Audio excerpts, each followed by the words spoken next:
Hello everyone, and welcome to today's video. Today, I've got the Magicka Nightblade. This is my 1vx build. I've been using this for a good while now. I'm really comfortable on it. I've ran a couple of variations of this setup, but this is the one I find all around to be the best. So first off, we're going to start with a Khajiit. Best racial passives for the Nightblade, hands down. Crit damage can't be beat, and you get some extra recovery and tri-stat bonuses. Then we're going to have 32 points into our health. We are running a squishier build here, so having that higher health definitely helps out in taking a lot of pressure and taking a lot of burst real quickly.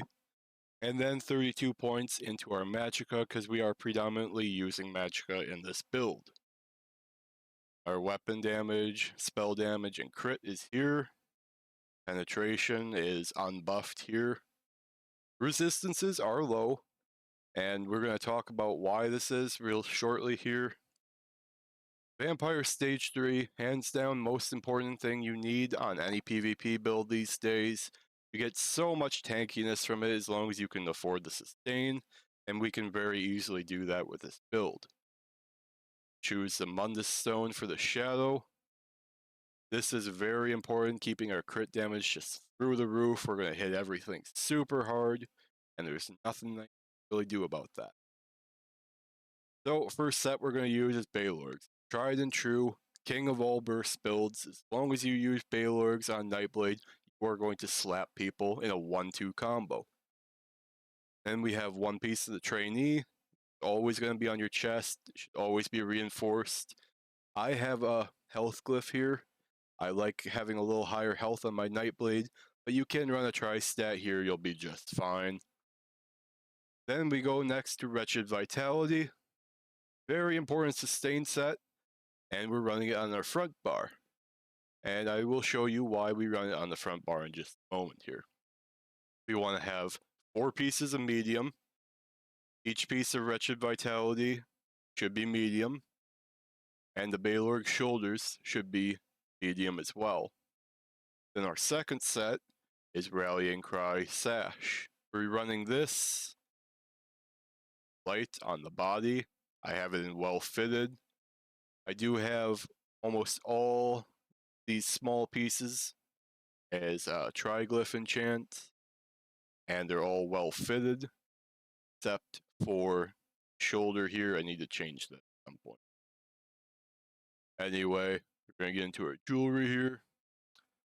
Rallying Cry ring, infuse, spell damage enchant, Markin. Again, spell damage enchant, infused, Rallying Cry, amulet. Same thing, spell damage enchant, and infused. We're going to get into our weapons on the front bar. We're using the double axes of Wretched Vitality. We want 1 Nirnhoned and 1 Sharpened. And the reason for this is we have a shock damage enchant on the front bar, which once that procs concussed, you will get an extra 5% damage. Having it Nirnhoned gives a weapon extra damage. And the back bar, or other hand I should say, we have a Absorb Stamina enchant. Now this is important because it procs Sundered. Sundered is a status effect that will give you an extra 3000 debuff to an opponent's weapon armor resistances. So with this comboed with your elemental susceptibility, you're going to be getting them for about 9k less resistances. Then you top that onto Balorg, top that onto the penetration you already do, and you're just going to be melting through anyone, whatever they got. And the reason we use axes is for double crit damage. This gives us a lot of crit damage on top of our Shadow Mundus, on top of our medium armor, on top of our Khajiit, and into our CP there. We do a ton of crit damage, and we don't even have a skill that buffs the crit damage. We're almost at the cap already as it is. So it's really important that when you play this, you max out that crit damage any way you can, because that's going to hurt your opponents the most. Then we backbar a Rallying Cry Ice Staff. This is pretty normal. You have it in defending for the extra resistance, and you will proc Rallying Cry on the back bar by activating your heals. you'll have it up almost 100% of the time. That's not going to be a problem. Now, I use these Wretched Vitality axes on the front bar. You're probably wondering how I proc them. Very easily, you can just proc it with Power Extraction. Any enemy you hit with this is going to give you both buffs. Keep it up almost all the time, no problem. Now let's go into our skills. On the front bar, we use Concealed Weapon. Very, very strong overloaded ability. Gives you minor expedition, major berserk. Sets people off balance. It hits like a truck too. It's ridiculous. I don't know why there's so much power in one skill. Killer's Blade. You can substitute this if you don't want the execute, but it's so strong when you have those tankier targets that aren't going to die in 2 hits that I keep it on just for that. Power Extraction. Very strong skill. Major Brutality, minor Courage, and minor Cowardice to an enemy. So you're getting a lot of stats out of this one skill, and you're even debuffing your enemy with it as well. Merciless Resolve. Well, this skill is just broken. It's been broken for a long time.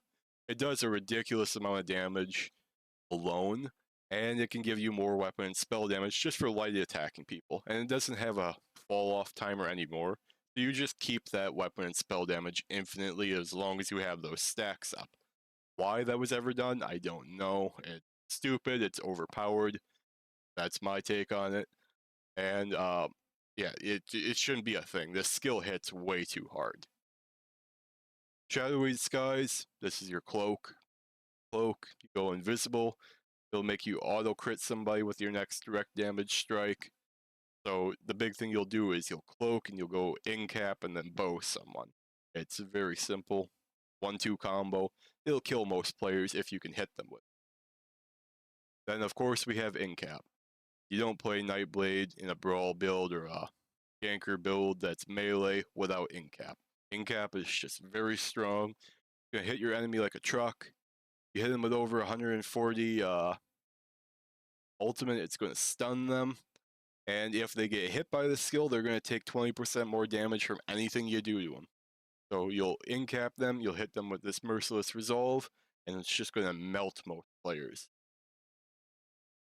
Then in the back bar, we run Elemental Susceptibility. This is our debuff. If somebody survives long enough to get into a fight, this is going to help, reduce all their tankiness. Phantasmal Escape, this is your flex spot. I like to have it here for the major evasion and the snare removal. The direct damage reduction while, or when you roll dodge, it's alright. If you're roll dodging a lot, and we do have a lot of well fitted so that we can do this, it's an okay skill. You can also, switch this out for something sustain or more, poke damage if you want. Resolving Vigor, you have this on almost every PvP build, you can't get away from it. Very strong heal over time, gives you minor resolve, this gives you more resistances and that's very strong for you. Healthy Offering, hands down one of the best burst heals in the game, and it gives you minor mending which makes you heal even more. Why? It's just great, you need this on your bar, it's very strong. One button, you're at full health. Refreshing Path, this gives you major expedition and it gives you a bunch of recovery. So you can stack a ton of recovery with this build. I don't have anything in my entire loadout here that is, enchanted with recovery. I just use a recovery food. I have this one recovery set. And I have this skill. And I get over 2,000 recovery easily on both my magicka and stamina. It's very overloaded and I do like it. And it does give you a little heal too. The heal is practically useless, but once you stack it with your Resolving Vigor and your big burst heal there, it starts making a small impact. You can see it then. Undo. Eventually you're going to want to have this morphed. I don't have it morphed because I'm dumb and play more. But you'll have this morphed to the version that gives you minor protection on that bar just for having it slotted. You'll take 5% less damage on that bar just as a given.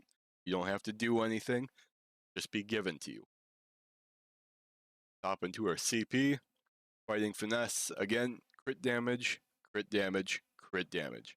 Crit damage is king on the Nightblade, and the critical healing doesn't hurt you at all too because you are a Nightblade. Boom, you hit your healthy offering, you're at full health. Ironclad. You are very squishy on this build. Even with your buffs up, you're going to be squish. That 6% additional damage reduction to any direct damage is great. Need it. Master at Arms.